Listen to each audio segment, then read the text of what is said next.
Anne was enraged. She jumped to her feet, tears of humiliation streaming down her face, and smashed her slate over Gilbert's head, breaking it in two.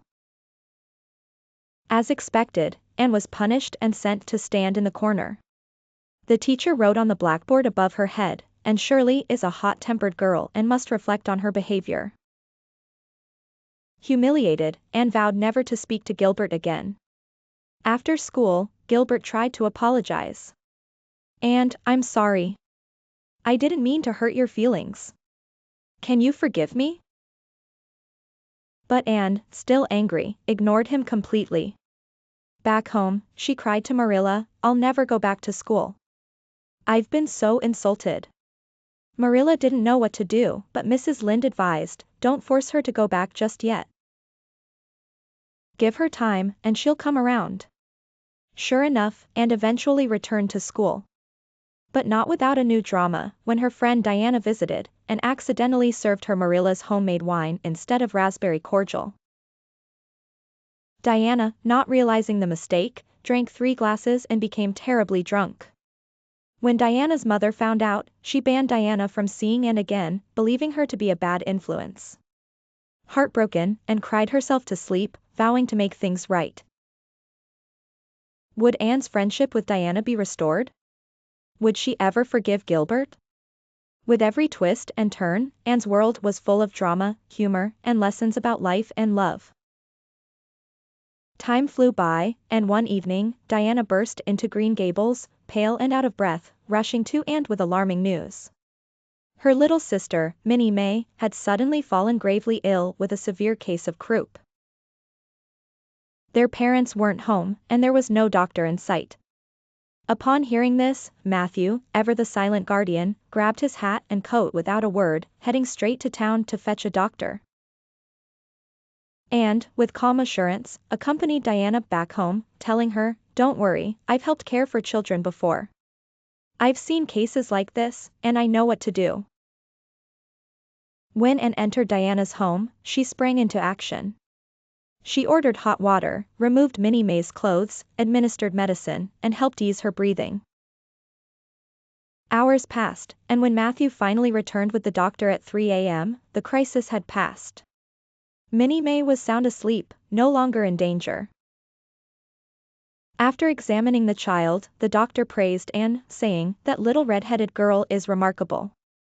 It's thanks to her that Minnie May was saved.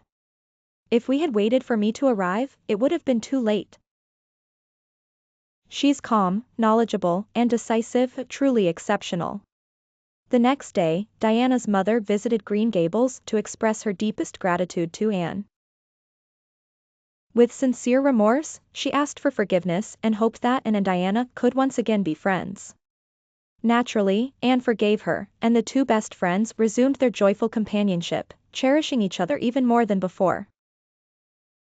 It was said in the book, "If you love me as I love you, then only death can part us."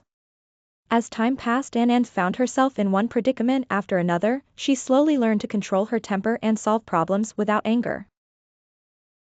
One day, in deep reflection, she told Marilla, "Since I came to Green Gables, I've made so many mistakes, but each one has helped me fix a flaw in myself.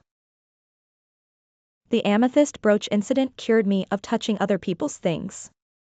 The haunted woods taught me not to let my imagination run wild. The liniment cake taught me not to be careless in the kitchen, and the hair-dyeing mishap cured me of vanity. Now I hardly ever think about my hair or nose, or at least not as much as I used to." These were all small stories, but it was Anne's attitude that made them significant. No one is perfect, and we all make mistakes. What truly matters is the ability to turn those mistakes into lessons that help us grow. Otherwise, a mistake remains just that, a mistake. Through her experiences, Anne learned tolerance, patience, and how to rise above her carelessness and vanity. And, of course, none of this would have been possible without the constant love and kindness surrounding her at Green Gables. In that loving environment, Anne thrived. She stood among her peers, her eyes shining with vitality and curiosity. Determined to excel in her studies, she set her sights on competing with Gilbert, the boy she once quarreled with but who had now become her academic rival. Neither was willing to let the other surpass them in any subject, and as a result, both their grades soared. Their rivalry, though fierce, fueled a mutual drive for excellence. Under the guidance of their new teacher, Miss Stacy, Anne and the other students began to explore new dimensions of learning. They organized concerts, raised funds to buy a flag for the schoolhouse, and let their imaginations run free. In this enriched academic environment, Anne blossomed like a flower nourished by knowledge.